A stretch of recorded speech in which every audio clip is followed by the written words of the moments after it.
Hello student, welcome back to my YouTube channel study 2.2। Student, आज की इस video में आपको बताने वाला हूँ क्लास 10th हिंदी का अर्धवार्षिक परीक्षा पेपर 2025-26 का। हाँ जी स्टूडेंट, ये वाला पेपर जो है अर्धवार्षिक परीक्षा का पेपर है, लेटेस्ट पेपर है 2025-26 का, और ये बहुत ही ज्यादा वायरल पेपर है। अब वायरल पेपर इसलिए क्योंकि आपके कॉलेज और स्कूल में यही सेम टू सेम पेपर आने वाला। इस पेपर को पूरा सोल्व करके आज की इस वीडियो में आपको बताने वाला हूँ। आपके 20 नंबर के ऑब्जेक्टिव आते हैं, उनको भी मैं यहाँ पर आपको सोल्व करते हुए चलूंगा। तो चलिए स्टूडेंट, आज की इस वीडियो की शुरुआत करते हैं। जो हमारा हिंदी का पेपर है वो आपको पता होगा कि 70 नंबर का आपका यहाँ पर पूर्णांक होता है, 30 नंबर का आपका प्रैक्टिकल होता है, और आपको समय दिया होगा 3 घंटे 15 मिनट आपको टाइम दिया होगा इस पेपर को सोल्व करने के लिए। और ये जो पेपर है एग्जाम की दृष्टि से भी बहुत ही ज्यादा महत्वपूर्ण है, क्योंकि अगर आप जो है इस सैंपल पेपर को तैयार कर लेते हो अर्धवार्षिक परीक्षा का, तो इससे जो है आपका 30 से 40 नंबर इसी पेपर से बोर्ड एग्जाम में अक्सर आ जाता है। तो इस पेपर को शुरू से लेकर आखिरी तक देखना, साथ में आपके विद्यालय में भी यही सेम टू सेम पेपर आने वाला है। तो इसमें निर्देश दिया हुआ है प्रारंभ के जो 15 मिनट होते हैं, प्रारंभ की जो 15 मिनट है वो परीक्षार्थियों को प्रश्न पत्र पढ़ने के लिए दिए जाएंगे। आपके पास टोटल समय मिलेगा 3 घंटे 15 मिनट, जिसमें से आपको जो 15 मिनट दिया जाएगा वो पेपर को पढ़ने के लिए दिया जाएगा। फिर आगे चलते हैं नोट।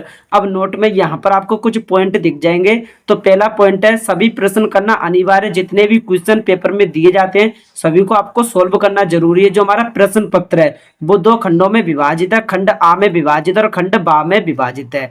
खंड आ में 20 अंक के 20 महत्वपूर्ण बहुविकल्पीय प्रश्न दिए गए, जिनका उत्तर जो आपको OMR शीट पर करना होता है और जो हमें ब्लैक पेन से करने होते हैं। उसके बाद जो खंड बा है उसमें वर्णनात्मक प्रश्न दिए गए। उसके बाद पॉइंट नंबर 5 हो जाएगा प्रश्नों के जो निर्धारित अंक है वो उसके सम्मुख दिए गए, यानी कि किस क्वेश्चन को कितने नंबर का पूछेगा ये सब कुछ यहाँ पर इस पेपर में दिया हुआ है। उसके बाद आपको यहाँ पर 20 नंबर के ऑब्जेक्टिव प्रश्न मिलेंगे, जिनको आपको OMR शीट पर करना होता है। और जो आपके 20 क्वेश्चन है इन सभी का मैं आपको आंसर भी प्रोवाइड करने वाला हूँ, क्योंकि ये जो है बहुत ही ज्यादा वायरल पेपर और आपके स्कूल में भी यही वाला सेम टू सेम पेपर आएगा, तो इसको जरूर तैयार करके जाना।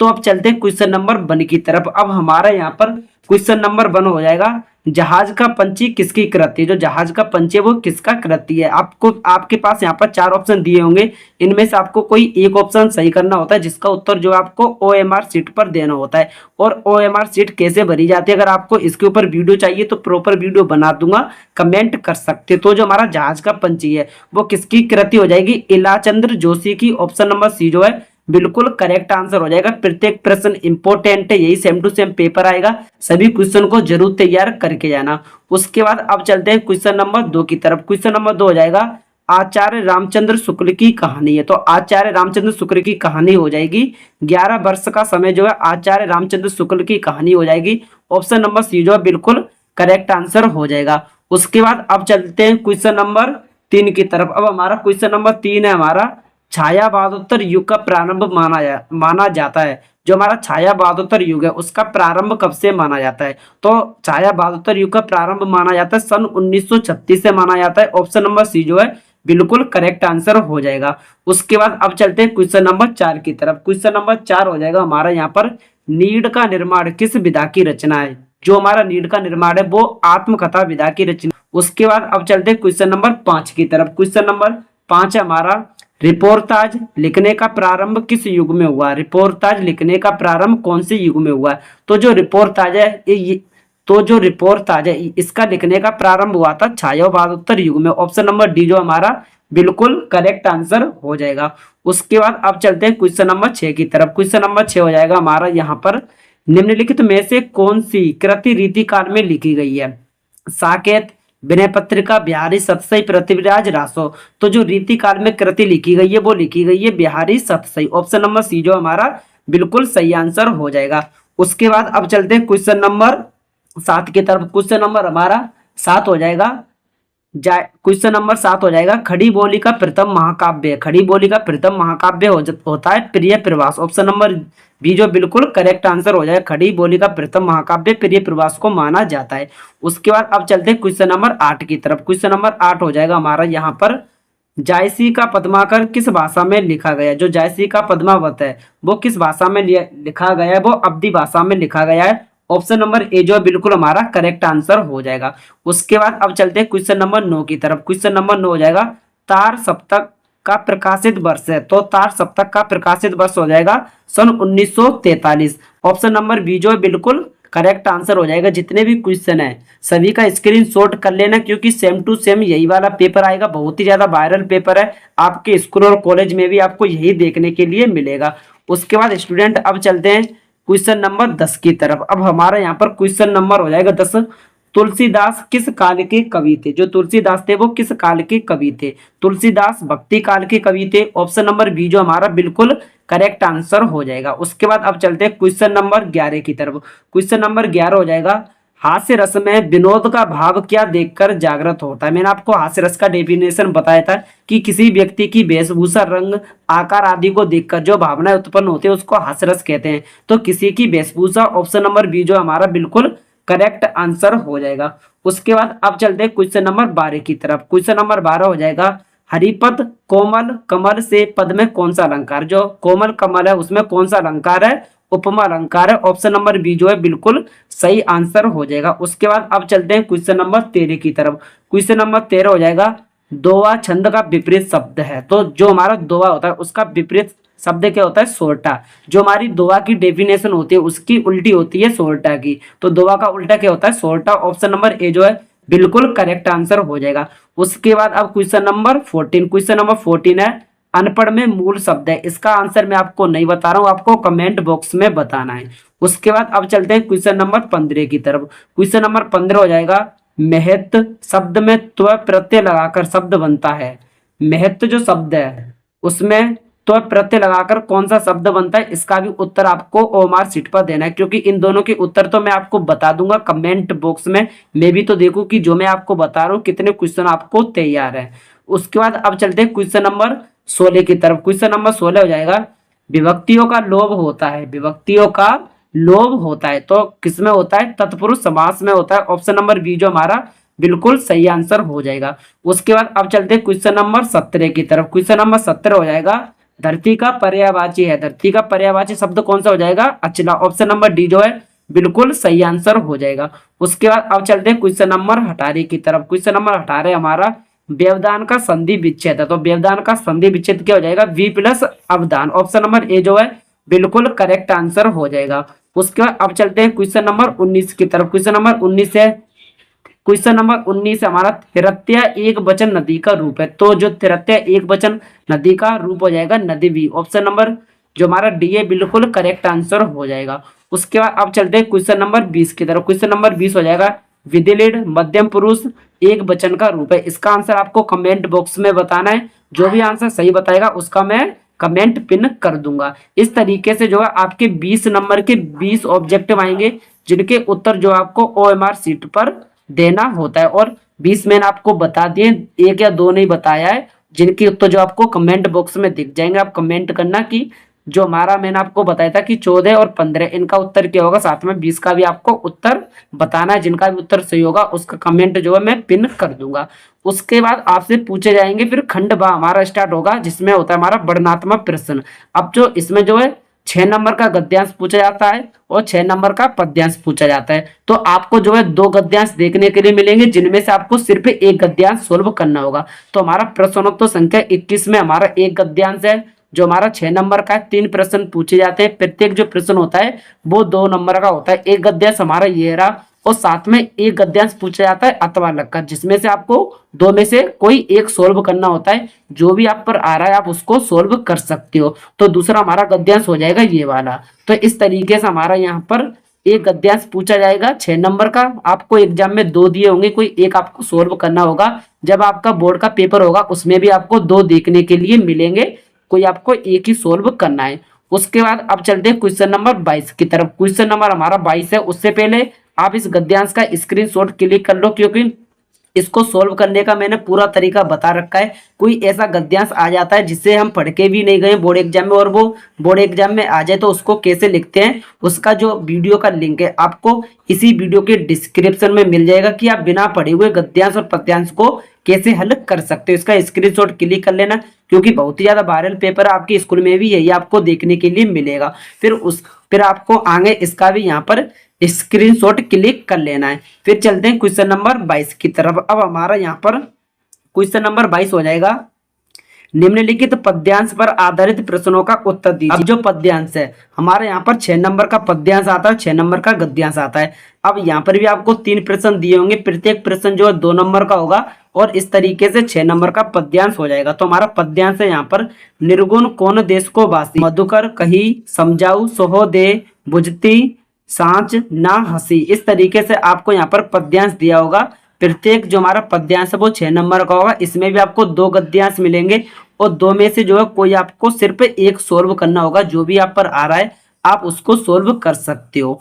फिर उसके बाद स्टूडेंट अब चलते हैं क्वेश्चन नंबर 23 की तरफ। अब क्वेश्चन नंबर 23 है हमारा, निम्नलिखित संस्कृतों गद्यांशों में से किसी एक का संदर्भ सहित हिंदी में आपको अनुवाद करना है। अब जो संस्कृत का गद्यांश है वो पूछा जाता है 5 नंबर का। संस्कृत का गद्यांश कितने नंबर का पूछा जाता है? 5 नंबर का। इसमें मैंने आपको 2 से 3 चैप्टर बता रखे इंपॉर्टेंट, जिससे हर साल आपको गद्यांश पूछा जाता है। उन्हीं चैप्टर से हर साल पूछा जाता है, उन चैप्टर को तैयार कर लेना। 10 नंबर आपका बिल्कुल फिक्स हो जाएगा। 5 नंबर का संस्कृत गद्यांश, 5 नंबर का संस्कृत पद्यांश। इसका स्क्रीनशॉट क्लिक कर लेना। जितना भी बता रहा हूं मैं सभी का स्क्रीनशॉट क्लिक कर लेना, क्योंकि आपके स्कूल में भी यही सेम टू सेम पेपर आएगा। उसके बाद अब चलते हैं यहाँ पर क्वेश्चन नंबर 24 की तरफ। क्वेश्चन नंबर हमारा 24 हो जाएगा, निम्नलिखित संस्कृत पद्यांशों में से किसी एक का संदर्भ सहित आपको पद्यांश सोल्व करना है। और ये भी जो पद्यांश संस्कृत का 5 नंबर का पूछा जाता है। यहाँ पर आपको 2 मिलेंगे, 2 में से कोई आपको एक सोल्व करना होगा। जो भी आप पर आ रहा है आप उसको हल कर सकते हो। उसके बाद अब चलते हैं प्रश्नोत्तर संख्या 25 की तरफ। प्रश्नोत्तर संख्या 25 के अंतर्गत 2 ऑप्शन आते हैं, ऑप्शन नंबर का और ऑप्शन नंबर खा। तो हमारा ऑप्शन नंबर का में आता है लेखक का जीवन परिचय। तो यहाँ पर है, निम्नलिखित में से किसी एक लेखक का जीवन परिचय एवं उनकी रचनाओं के नाम लिखिए। तो यहाँ पर आपको 3 लेखक के जीवन परिचय दिए जाएंगे। इनमें से जिस भी लेखक का आप पर जीवन परिचय आ रहा है आप उसको सोल्व कर सकते हो। जो जीवन परिचय वो एग्जाम में 5 नंबर का पूछा जाता है।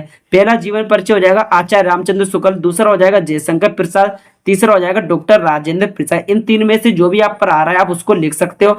आचार्य रामचंद्र शुक्ल का जीवन परिचय, जयशंकर प्रसाद का, डॉक्टर राजेंद्र प्रसाद का। इन तीनों को मैंने यहाँ पर बहुत ही बढ़िया तरीके से, बेहतरीन तरीके से यहाँ पर जीवन परिचय तीनों करा दिए। आप जाकर देख सकते हो, सभी सब्जेक्ट का आपको प्लेलिस्ट दिख जाएगा, वहां से आप जीवन परिचय को तैयार कर लेना। बिल्कुल सिंपल शब्दों में बताएं, आपको बिल्कुल भी रटना नहीं पड़ेगा, बहुत ही आसानी से याद हो जाएगा। उसके बाद प्रश्नोत्तर संख्या 25 के अंतर्गत एक ऑप्शन आता है खाओ, जिसमें पूछे जाते हैं 5 नंबर का कवि का जीवन परिचय पूछा जाता है और इनकी आपको कोई 2 रचनाएं लिखनी होती है और हमें 5 नंबर दिया जाता है।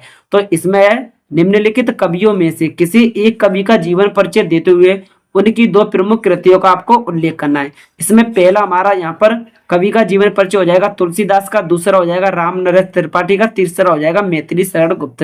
इनमें भी मैंने आपको जीवन परिचय तुलसीदास का बता रखा है, आप जाकर देख सकते हो, प्लेलिस्ट आपको मिल जाएगा। सिंपल शब्दों में सोल्व करा रखे हैं सभी मैंने जीवन परिचय को लेखक और कवि के दोनों में। फिर उसके बाद अब हमारी प्रश्नोत्तर संख्या 26 यानी कि क्वेश्चन नंबर 26।